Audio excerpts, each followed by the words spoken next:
Welcome to Blueprints for Mindful Mastery. I remember the day I decided to start my YouTube channel. My heart pounded like a drum in my chest, each beat echoing my fear. It was a chilling time, filled with apprehension and uncertainty. The thought of baring my soul to the world, of putting myself out there for all to see, was daunting. My mind was a whirlwind of what-ifs. What if my opinions were mocked? What if my voice was dismissed as insignificant? What if my content was met with cold indifference, or worse, scathing criticism? I could almost see the judgmental eyes, hear the dismissive snickers, feel the sting of ridicule. The fear was evident, a dense veil that threatened to smother my dreams before they even had a chance to take flight.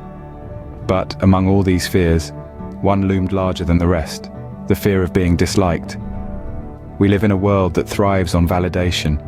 We seek approval like a moth seeks light, drawn to it with an insatiable desire. This longing to be liked, to be accepted, it's ingrained in our very fabric, a product of our evolutionary need for social cohesion. But when this desire for approval becomes a fear so powerful that it curbs our freedom to express, to create, to innovate, it morphs into a cage that confines us, stifles us. The fear of being disliked, it's a tricky beast. It whispers in your ear, telling you to conform, to blend in, to bury your individuality under layers of societal norms and expectations. It convinces you that your worth is tied to the number of likes, shares and comments you receive, that popularity is the yardstick of success. But as I stood at the precipice of my journey, I realized that this fear, as overpowering as it seemed, was just that, a fear. It was not a prophecy, not a decree, not a verdict. It was a projection of my insecurities, a manifestation of my self-doubt. But the fear was not going to stop me. I decided to take the plunge despite the fear of being disliked. Fear of rejection is not just a personal quirk. It's an evolutionary trait, deeply ingrained in our DNA. Let's take a step back in time, back to our ancestors, who roamed the earth thousands of years ago. In those days, survival was a group effort. Humans lived in tribes, relying on each other for food, protection, and companionship.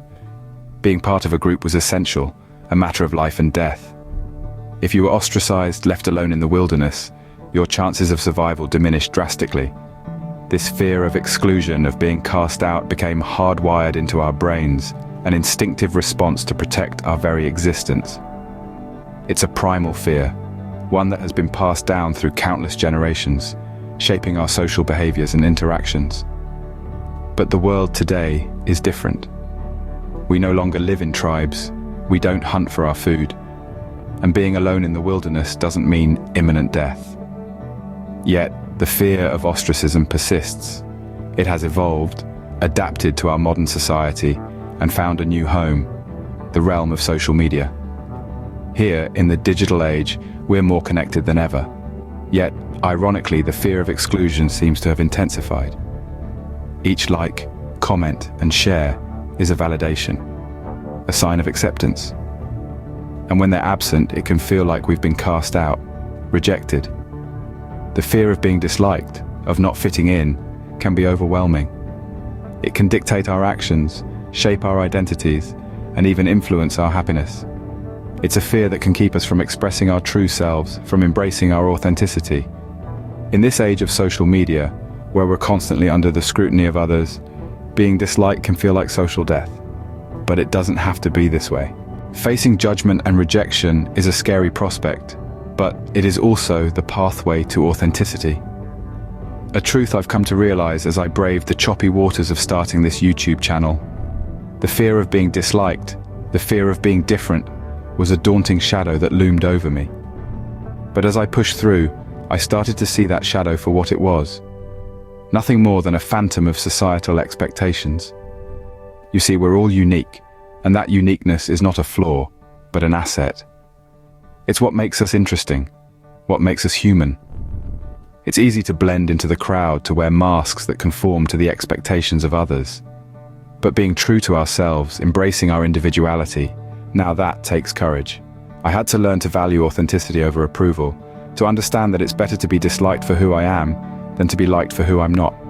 It's a tough lesson, but an invaluable one. It's a journey, a continuous process of self-discovery, of peeling back the layers to find the core of who you truly are. And here's the interesting part. This journey isn't just about self-awareness. It's about growth. Every time you choose authenticity over conformity, you're stepping out of your comfort zone. And it's in this space, outside of our comfort zones, where the magic happens. It's where we evolve, grow, and transform into better versions of ourselves. But let's not sugarcoat it. This path is not all sunshine and rainbows. It's a path strewn with challenges and discomfort. Yet it's these very challenges that help us build resilience, courage, and a strong sense of self. So I invite you to join me on this journey, to step away from the need for validation and to embrace the unique individual that you are. It's about being brave enough to stand out, even if it means standing alone. Being disliked might be uncomfortable, but it is also liberating. It's the sweet taste of freedom that comes from breaking free of the chains of societal approval and embracing the courage to be disliked. Exclusion might seem like a negative thing, but it can also be a powerful tool for cooperation and growth. Let's take a moment to look at this from a different perspective. We often perceive exclusion as a form of rejection, a sign that we don't fit in, that we're not good enough. But what if I told you that exclusion, in its purest form, can be a catalyst for growth? It's true. Exclusion can foster cooperation. Think about it. When we're part of a group, it's easy to rely on others, to let them carry the weight. But when we're excluded, when we're on our own, we're forced to rely on ourselves, to find our own way. It's in these moments, when we're pushed out of our comfort zones, that we grow the most. Exclusion can also help us develop resilience. It's a tough world out there, and life won't always go our way. There will be times when we feel left out, when we feel like we don't belong. But it's in these moments that we learn to pick ourselves up, to dust ourselves off, to stand tall. We learn to persevere, to keep going despite the odds, and in the process, we become stronger, more resilient. But here's the thing. While societal judgments are necessary for cohesion, they shouldn't dictate who we are or what we do. It's important to stay true to ourselves, to live authentically, even if it means going against the grain. Yes, there might be times when we feel excluded, when we feel like we don't fit in. But it's in these moments that we have the opportunity to shine, to show the world who we really are. So, the next time you feel excluded, remember this. Exclusion is not a sign of rejection. It's a sign of growth, of potential. It's a chance for you to step up, to prove your worth, to show the world what you're capable of. Exclusion can be a catalyst for growth, but only if we don't let the fear of it consume us. Embracing authenticity is not always easy, but it is always worth it. Let that sink in for a moment. We live in a world that often values conformity over individuality. It's a world where fitting in is frequently more celebrated than standing out. But in this tide of societal expectations, it's crucial to remember that our uniqueness, our authenticity, is our greatest asset. You see, authenticity is not just about being true to others, it's about being true to oneself. It's about honoring your values, your beliefs, your dreams, and your quirks. It's about embracing your whole self, even the parts that others may not understand or appreciate. Now you might wonder, but if I embrace my authenticity, won't I risk being disliked? Yes, you might. But let me share something from my own journey. When I decided to start this YouTube channel, I was terrified. I was afraid of being judged, of being rejected, of being disliked. But I chose to do it anyway because I realized that my fear of being disliked was holding me back from expressing my true self. And you know what? Yes, there are those who won't like what I am doing. There are those who will criticize and judge.